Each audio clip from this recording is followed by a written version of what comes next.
Alright, I work on the bike a little bit on wiring. I left out the half hour dicking around with it.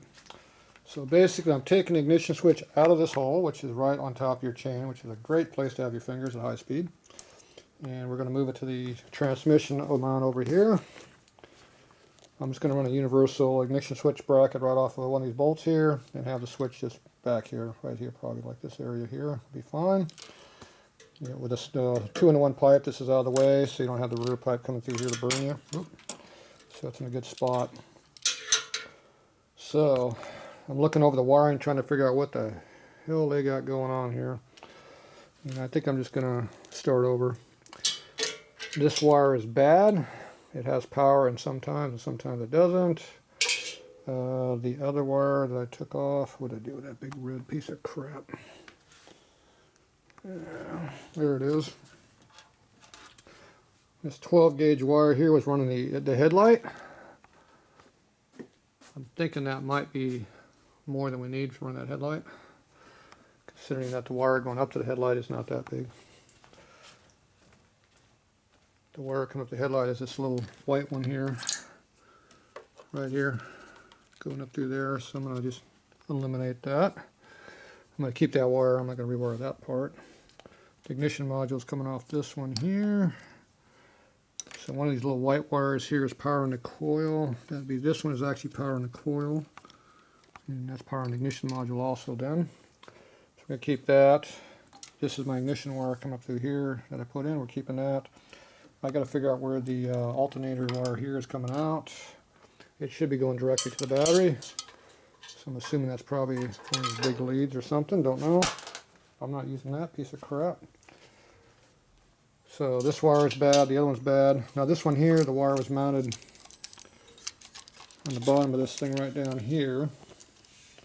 Right there. And then this was mounted up under here, underneath this oil tank. Stuffed way in there in the wire, this wire is on top. So we're going to eliminate all this crap. I don't know what the hell you need fuses for in a Harley that has nothing on the bike, but we have more fuses than we have circuits we need to run. We got a headlight, we have an ignition, we have a light, don't lose that, and then we have a brake light switch down here. And then the switch itself goes directly to your starter right here. So if you pull that out, that's your starter wire. And that should have a relay in there anyway. So anyway, so that goes right there. I just take that off. Screw it. Makes it easier now. So after looking at all these different wires they got, trying to figure out what they got going on here. Like what do we got wires? Okay, those are the brake wires.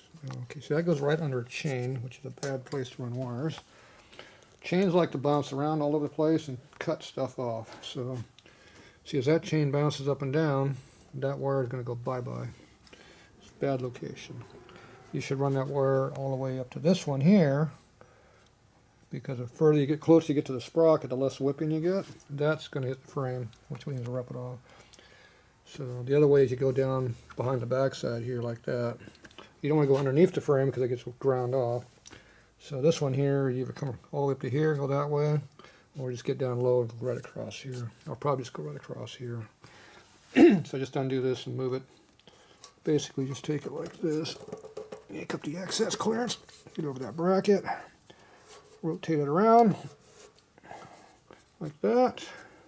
Chains don't go sideways very much at all, like that, so that's fine. Now this will eat on the chain and not the cable of the wire. And it's just a matter of moving the routing around a little bit and come down, pull up the excess wire. There we go. Rotate that a little bit.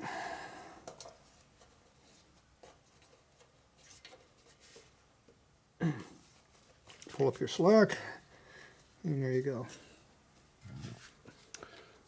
Yeah, mounted. So that's all changed now. So if we're going to keep the light, that's how we're going to do it. I'm still 50-50 whether that's going to be gone or not. It might wind up staying there because she wants to run a bag and stuff up here, which kind of keeps from having a light up in this area. Oh, I got dirty.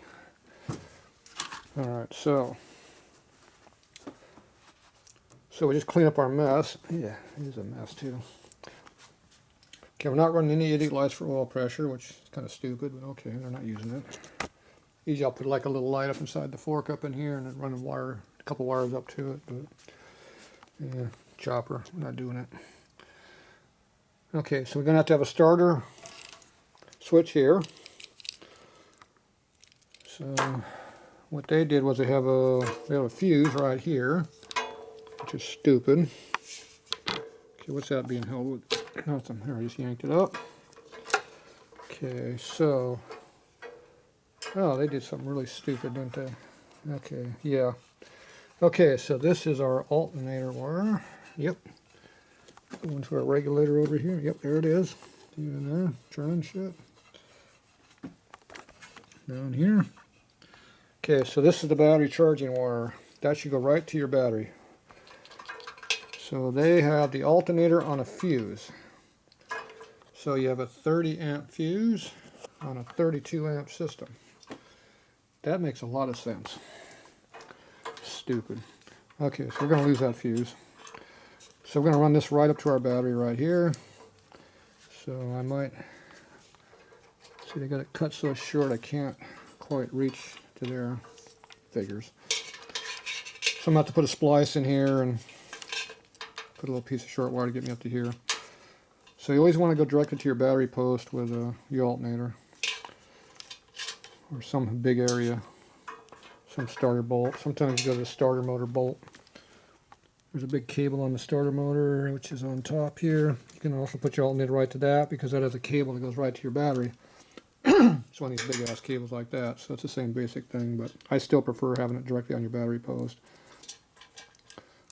The less wires on your battery post, the better, but usually I have 3. You get the starter cable, the ignition switch feed wire, and then your alternator wire. So this one here has got 2 here. So this is an alternator wire going through here, and then somehow he spliced it into one wire with this and this. And I think that's why the wire wasn't working. See, I just yanked on that, and that would be a weak contact. So there's probably only 1 or 2 wires holding that together, and that was feeding the whole bike. See, this wire was feeding that wire. Stupid. Thick wire goes on the ignition switch, not after the switch. Okay, now, let's see, we got, now we're going to do the same test here. Okay, see that time, that one's got a good connection on it. Okay, so that is good. It's connected good. Just, I don't like fuses, so we're going to eliminate the fuse. But that's a good connection. That's how you test wiring, by the way. Just yank on stuff and you'll find it. How would you know there's only 1 piece of strand of wire left holding this thing together? There's no way of knowing that. Looks like it might have had 2. 2 out of probably, what, 10? That's why it wasn't working. Okay, so that's the kind of stuff that when you're riding down the road, the bike will shut off on you. You don't know what to do. And you got all these stupid fuses all over the place. You don't know what to do with them because fuses are stupid. You're on the side of the road in the middle of the night with no power to your stuff. You're stranded. You don't know what to do. So you got a bunch of stupid fuses.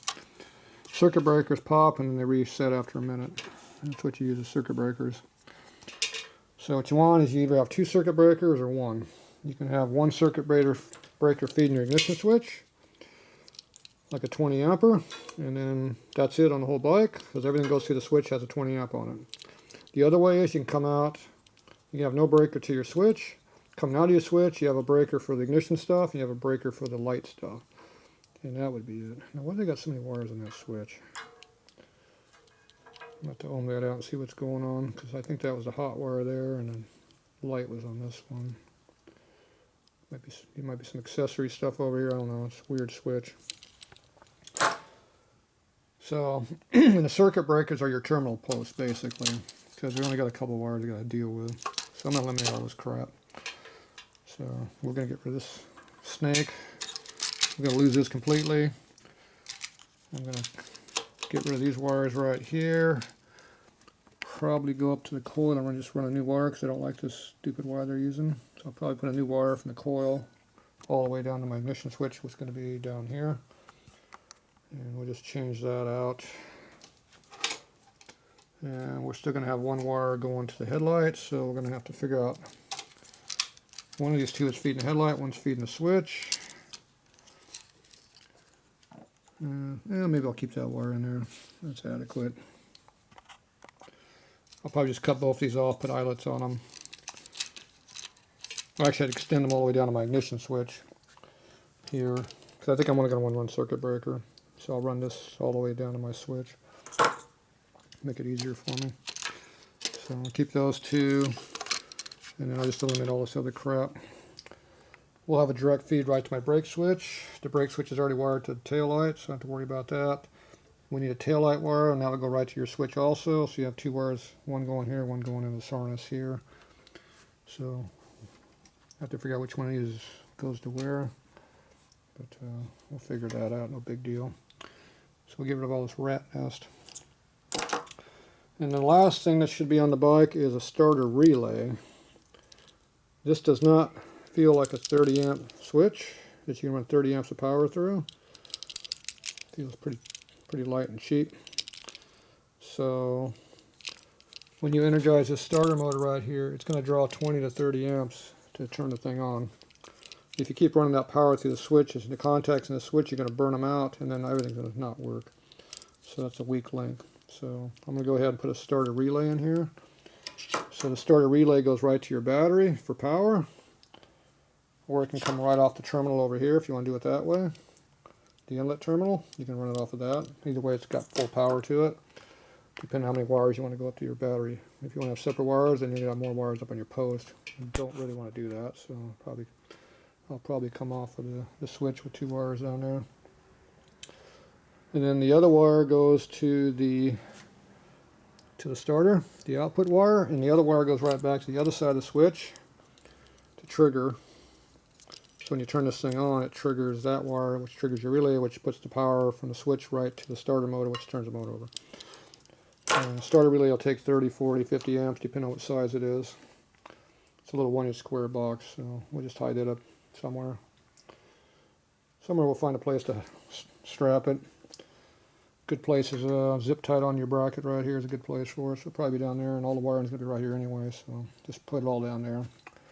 And we're going to get rid of all this loose wire that's all up in here that looks like crap anyway. Get rid of all this stuff. Because with our seat here, everything's open, so you can see all this stuff here, so I'm going to go ahead and clean it up a little bit. Get rid of all this junk. So we don't have to worry about being stranded on the road with the relay. I mean with the fuse not working. Alright, so that's the plan. I'm going to do that. And then I'm going to make a decision on what I'm going to do on my tail light back here too, which I haven't decided yet. Like I said, she was alright with having the shin banger over here. And it is securely mounted. It has a nice, good, tight, good bracket right here, so it's pretty strong. The cops aren't going to like the letter being hidden. See, from the back you can't see your two. So they might not approve of that very much. So, like I said, I might just leave that. So. Alright, so I'll make some decisions on that and I'll wire it accordingly. Alright, so that'll be what I'll do next day or so. I'll figure out that. Probably tomorrow. My seat springs should be in tomorrow. They didn't come in today. So I ordered up one of this style, but 1 inch taller. So that'll be the height of this one. And hopefully it has the same basic spring rate as that one. But I'm looking for about 20% stiffer would be perfect. But probably not. This one's way too stiff, so too much. See, we're 1 inch lower right here. So when we get the inch longer, the seat will be up where it belongs. The angle's a lot better, so I shouldn't have a major problem, but I still have to move the bolt back, I think, to the edge right here to make it line up. The pivot point will be moved to the back, so the spring, instead of being at an angle, will be straight up. So, alright, well there you go. That's how we're going to do it. Work in progress.